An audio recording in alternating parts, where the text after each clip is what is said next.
Gegensätze ziehen, passen sich an. Kapitel 16 Mortifying.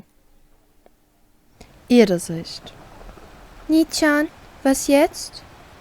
Beginne ich nachdenklich ein Gespräch, während ich helfe, die Küche wieder aufzuräumen. Wir haben uns in Gesprächen vertieft und nicht bemerkt. Wir haben 3 Stunden in der Küche verbracht und die verschiedensten Gerichte gezaubert. Diese stehen nun fertig zubereitet auf den Tischen verteilt, bereit serviert zu werden. Wir haben mehr gekocht als nötig, einfach weil es so viel Spaß gemacht hat. Ich habe von ihm erfahren, dass er, genauso wie ich, immer alleine kochen musste und es ihm deswegen heute auch mehr Spaß gemacht hat.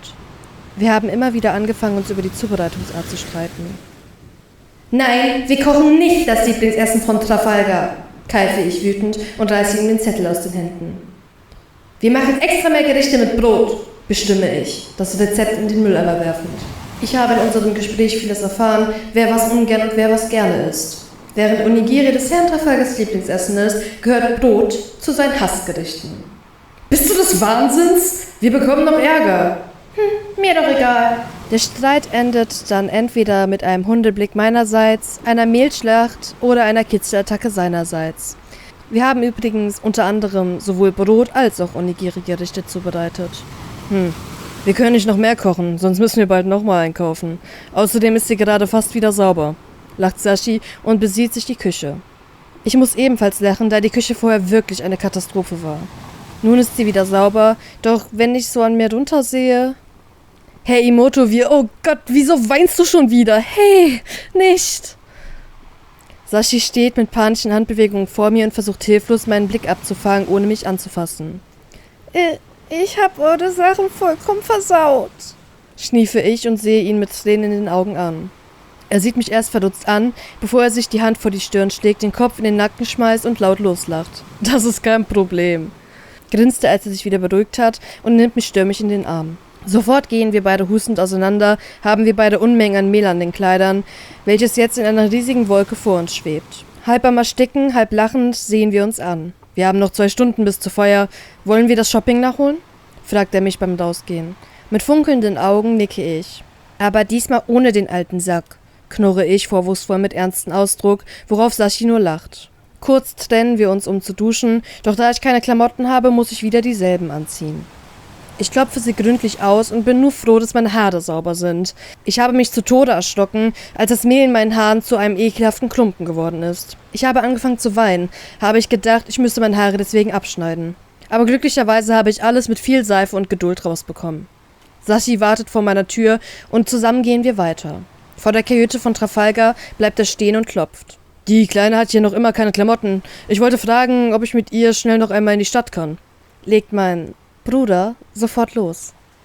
Als Antwort bekommt er nur einen Sack mit Geld zugeschmissen. Er hat nicht mal aufgesehen, denke ich mit einem abwertenden Schnauben, bevor ich grummelt die Tür schließe. Sashi scheint es gewohnt zu sein. Ich finde es unhöflich, dieser arrogante Sack. Nach 10 Minuten sind wir auch schon in der Stadt, im selben Geschäft wie Stunden zuvor.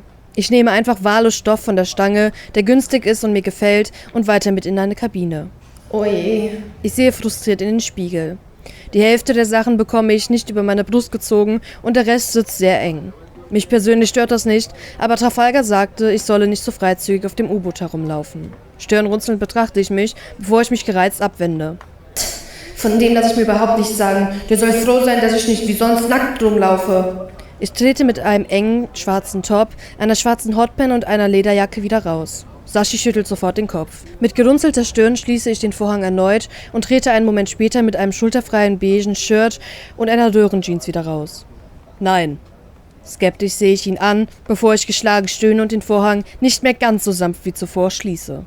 Mit einem eng anliegenden schwarzen Top, welches über dem Dekolleté in einem hübschen Muster dünne Stoffstreifen hat, und einer schwarzen Löcherjeans am Körper reiße ich den Vorhang erneut zur Seite. Nein. Ich knurre dunkel, bevor ich den beschissenen, beigen Vorhang langsam von meinem Gesicht zuziehe, ohne den todbringenden Augenkontakt zu meinem Bruder zu unterbrechen. Ich starte meinen letzten Versuch.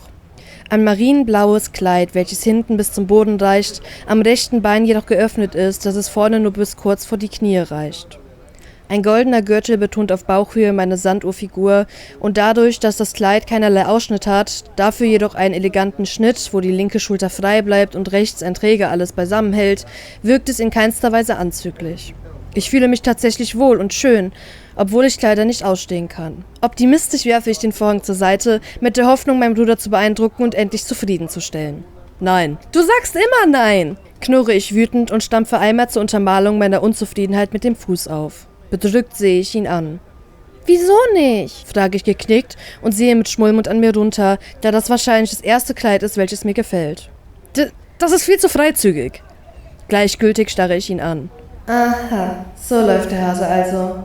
Okay, wenn du auf die große Brudernummer machst, mach ich auf die kleine Engelnummer. Ich senke meinen Blick, schniefe einmal und sehe ihn dann mit meinem besten Welpenblick an. Aber ich mag die Sachen doch. Wenn ich zu lange Sachen trage, ist es total unbequem und ich kann mich nicht frei bewegen, erkläre ich ihm. Als wäre mir etwas eingefallen, sehe ich ihn an und schlage meine Faust auf die Handinnenfläche. Stell dir vor, wir kämpfen gegen andere Piraten und ich kann nicht schnell genug wegrennen und werde verschleppt, gefoltert und getötet, meine ich aufgeregt. Er sieht mich entgeistert an. 1:0 für mich, grinse ich innerlich. Du hast recht. Kauf dir am besten keine Sachen, die dich zu viel Bewegungsfreiheit kosten, entgegnet er sofort und läuft panisch im Laden hin und her, um mir Sachen zu holen. Am Ende habe ich nur 2 Tüten, da ich nicht zu viel haben möchte, dass sich andere beschweren. Für einige ist das wenig, da diese 2 Tüten jetzt mein ganzer Besitz sind. Aber es reicht doch zum Leben. Abgesehen von den 2 Winteroutfits sind alle Sachen kurz, eng anliegend und bequem. Keiner meiner Hosen geht über meine Knie und kein Shirt über meine Schultern. Die einzigen Ausnahmen sind Blusen, Jacken und die eine Jogginghose. Die meisten Sachen sind schwarz oder weiß, manche aber auch blutrot oder quietschgelb. Kleider, Röcke und Schuhe will ich noch immer nicht tragen, bis auf dieses eine marienblaue Kleid, das mich schon irgendwie verzaubert hat. »Willst du keine Schuhe?« fragt er mich irritiert, als ich wieder aus dem Laden gehen will. Nö. Er schüttelt mir lustig den Kopf und folgt mir. Wieder in der frischen Luft wirkt Sashi etwas seltsam.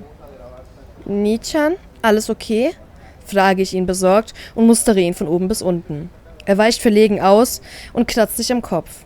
Sag mal, was ist eigentlich mit Unterwäsche? Stottert mein Bruder, ohne Blickkontakt zu suchen. Ruhig überlege ich eine Sekunde und lege meinen Zeigefinger an die Lippe, bis ich die Hand auf meine andere schlage und zu ihm aufsehe. Stimmt, danke, habe ich doch glatt vergessen, meine ich, als wäre mir gerade ein Licht aufgegangen und gehe in einen Laden mit ausschließlich Damenunterwäsche im Sortiment. Sobald wir drin sind, wird Sashi sichtlich nervös. Er fühlt sich unwohl, aber warum? Ich musterte ihn besorgt und leicht verwirrt. Eine junge Dame in meinem Alter kommt auf uns zu. Guten Tag, wie kann ich, Was heißt hier, frage ich sie gereizt. Hör mal, Kleines, du hast in einem solchen Laden noch nichts zu suchen, erklärt mir die Frau höflich. Mehrere Wutadern tauchen in meinem Gesicht auf, während Sashi kichernd auf Abstand geht. Ich zwinge mich zur Ruhe, habe ich Angst, jemanden zu verletzen. Trotz den Wutadern im Gesicht lächle ich freundlich. Hören Sie mir mal zu, beginne ich bedrohlich ruhig. Ich bin nicht mal mehr minderjährig, also gehen Sie bitte wieder und lassen Sie mich alleine umsehen. Die Frau entschuldigt sich noch gefühlte 20 Mal, bevor sie endlich geht. Imoto, wie alt bist du überhaupt? Fragt mich mein Bruder interessiert. Habe ich das nicht schon gesagt? Darum war ich doch so beleidigt, als ihr mich so jung geschätzt habt. Erkläre ich ihm gedankenverloren. Sashi schüttelt den Kopf und sieht mich gespannt an. Ich seufze und fahre mir durch die Haare. 20, antworte ich schlicht und sehe in das überraschte Gesicht von meinem Bruder. Aber du... Ja, ich weiß, ich bin winzig für mein Alter, unterbreche ich ihn gereizt, da ich an Trafalgars Größe denken muss. Sashi muss laut lachen und nimmt mich schließlich in den Arm. Oh Mann, du bist echt knuffig, stellt er fest und wuschelt durch meine Haare. Na, ey, Nichan! In dem Laden habe ich hauptsächlich Frauenboxershorts gekauft, aber auch, da eine Verkäuferin darauf bestanden hat, sexy Unterwäsche, wie sie es nannte. Ein Bikini und einen Badeanzug hat sie mir auch aufgeschwatzt, dabei kann ich nicht schwimmen. Den ganzen Kram habe ich mir nicht einmal angesehen, sondern einfach abgewiegt und einpacken lassen. Mit verengten Augen besehe ich mir nun die Dinger vor mir. Vielleicht hätte ich mir die Sachen doch nochmal anziehen sollen. Die sahen, glaube ich, so ähnlich aus, nur mit weniger Stoff. Nichan, was ist denn das? Frage ich ohne Umschweife und deute auf die Dinger vor mir. Er folgt meinem Finger und wird sichtlich nervöser. Seine Gesichtsfarbe gleicht beinahe der seiner Haare. Das? Ein BH, das ist für deine Brüste? Haspelt er mir eine Antwort und scheint dabei viel Kraft zu brauchen, mich nicht anzusehen. Ich blicke derweil an mir runter und dann zurück zu den Dingern. Aha, und das soll ich ihm glauben. Ich sehe ihn skeptisch an. Ich lüge nicht, beschwert er sich fassungslos. Welche Größe haben Sie denn? Vernehme ich plötzlich die freundliche Stimme der Verkäuferin, die mir auch den anderen Mist aufgequatscht hat, um das Missverständnis von zuvor wieder wettzumachen.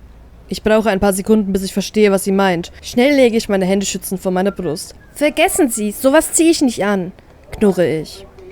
sonst wippen mir der Brüste aber auf und ab. Manche Männer können da nicht widerstehen hinzusehen. Oder Schlimmeres. Argumentiert sie mit aufgesetztem Schock und einem kurzen Blick zu meiner Begleitung, welche blitzartig an die Decke sieht. Schweißtropfen bilden sich auf meiner Stirn. Ich denke an die engen Sachen, die ich gekauft habe und schlucke hart. Sie hat recht, Imoto, bestätigt Sashi nervös, meidet weiterhin den Augenkontakt.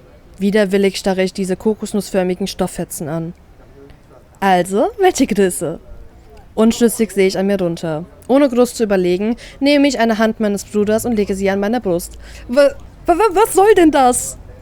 Keift er mich mit hochrotem Kopf an, während er 2 Meter von mir wegspringt und seine Hände abwehrend in die Luft reißt. Ich lege den Kopf schief. Wieso reagiert Sashi so seltsam? Ich muss wissen, was ich für eine Größe habe, Erkläre ich ihm verständnislos. Die Frau lacht belustigt auf, bevor sie mich von ihm fortschiebt und mir verschiedene Größen in die Hände drückt. Nach einer weiteren halben Stunde sind wir endlich aus der Stadt raus. BHs sind echt gewöhnungsbedürftig, aber irgendwie bequem. Meine Brust ist nicht mehr so verdammt schwer. Ich muss mir die Größe merken. 75 bis 80D. Okay. Das Einzige, was mich wirklich stört, ist, dass meine Brüste dadurch hoch und etwas zusammengedrückt werden, was sie größer aussehen lassen. Dabei ist mir meine Größe bereits jetzt unangenehm. Nicht nur wegen der Piraten, sondern auch wegen der Frau. Ziehen Sie mal Ihr Hemd aus. Boah, die sind ja riesig. Da läuft es schon gut mit den Männern, wa? Gigantisch. Dabei hat sie meine Brust betatscht. Ich hoffe nur, dass Sashi sie nicht gehört hat. Bei dem Gedanken schießt mir die Röte ins Gesicht und ich verdecke automatisch etwas meine Brust. Noch nie war mir meine Größe so unangenehm wie nach diesem Gespräch. Mit hochrotem Kopf sehe ich zu Sashi. Ein weiterer Gedanke kommt mir, einer, der mich runterzieht. Ich will es ihm sagen. Ich vertraue ihm, habe Spaß dank ihm. Wird er mich verurteilen? Nichan. Er sieht mich an und zeitlich macht auch er einer Tomate Konkurrenz. Ich muss dir was sagen, beginne ich ernst und bleibe mit gesenktem Kopf stehen. Schnell hat auch er wieder eine normale Gesichtsfarbe, sieht mich ernst an.